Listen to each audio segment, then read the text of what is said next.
price of food is going through the roof. And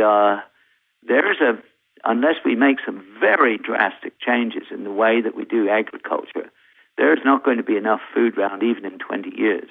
You know, I would tend to agree with you except for one part of that, and that is that this organization and others like them have been betting on this and slowly but surely systematically wiping out farmers in all nations of the world so that they can't function and grow things without those kind of foods. I think that is deplorable. It's absolutely deplorable. I've seen it happening in Canada even. And it's...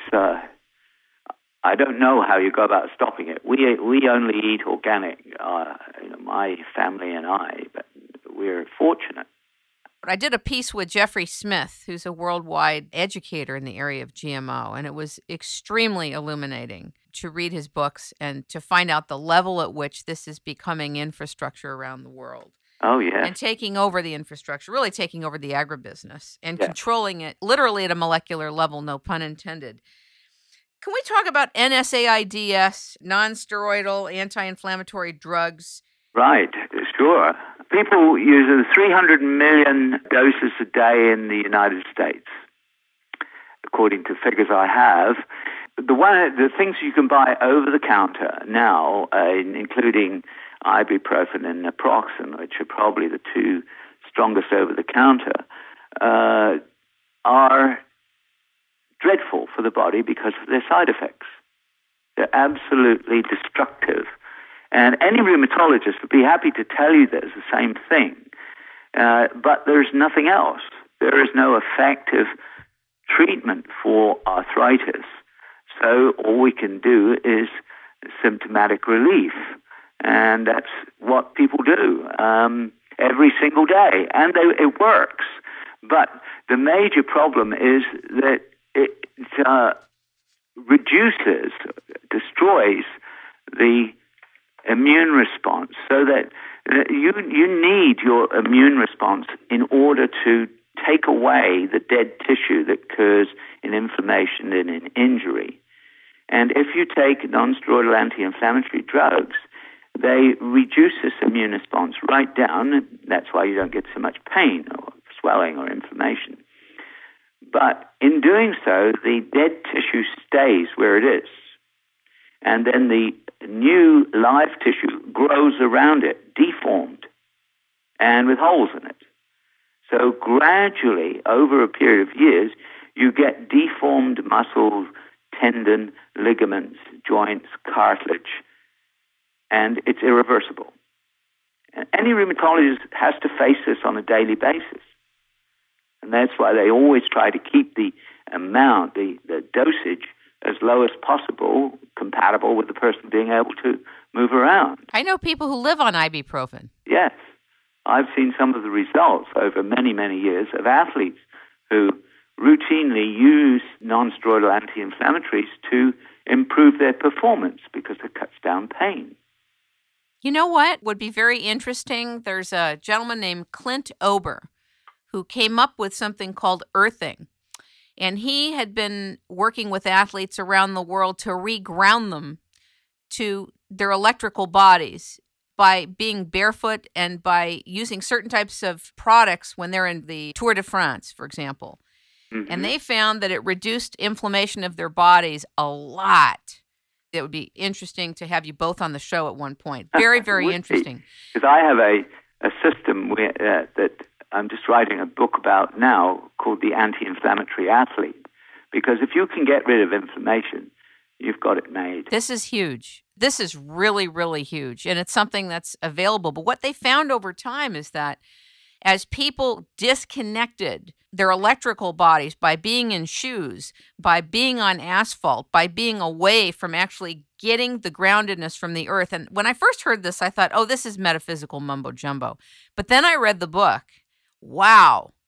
Fascinating. And they have study after study after study in all different fields, and particularly athletes. I'm a former tournament tennis player of 13 years. I was very interested in some of what they're doing with athletes. And I think it'd be an interesting thing to examine and to look at regarding reducing inflammation and pain. Yes, I'm not averse to that because we are really an electrochemical system. system that depends on the currents that are flowing through us.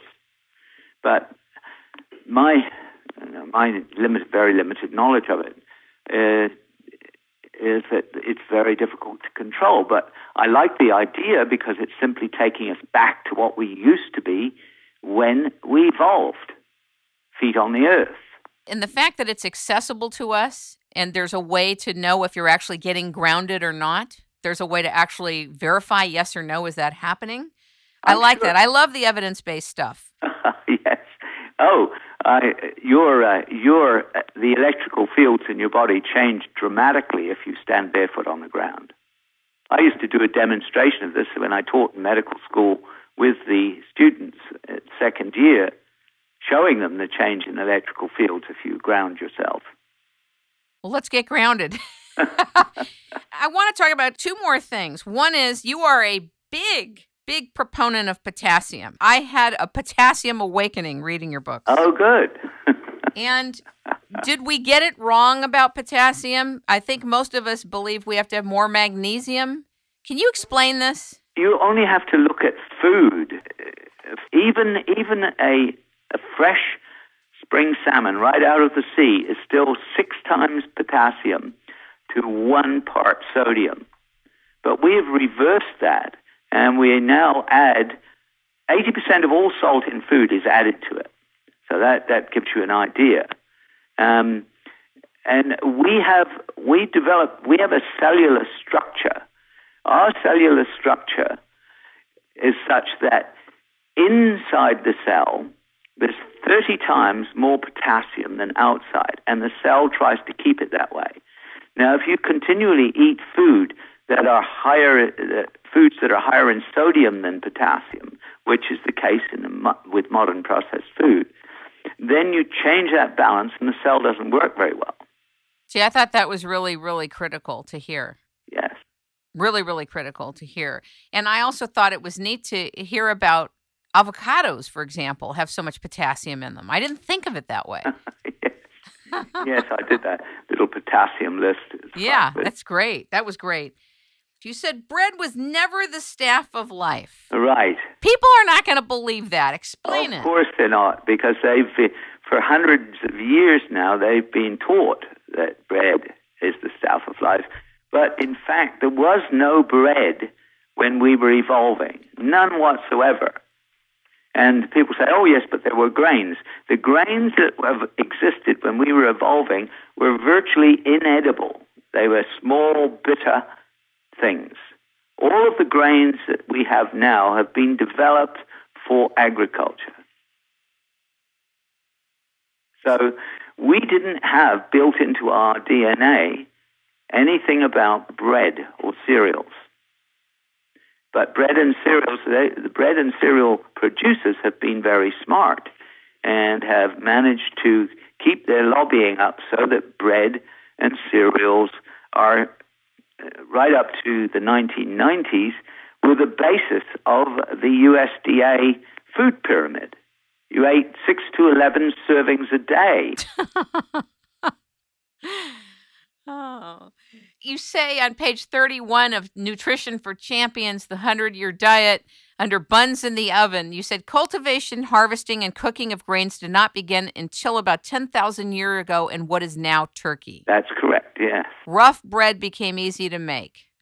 It provided energy and a full belly with a lot less effort than hunting. Flour could also be stored against lean winters when foragers went empty-handed.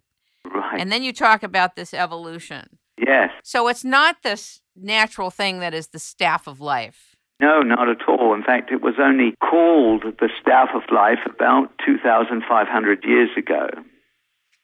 And then it was publicized as the staff of life as the Catholic religion developed. Okay. So where are you at about rice then? Billions of people around the world rely on rice as part of their mainstay diet. They do, and millions of people also rely on bread, and it does keep them alive, but it doesn't keep them lively. I like that distinction. I really like that distinction. Do you eat rice at all? No, pretty much not. I mean, I don't mind a few little grains now and then, but I don't eat rice as a meal, no. How do you get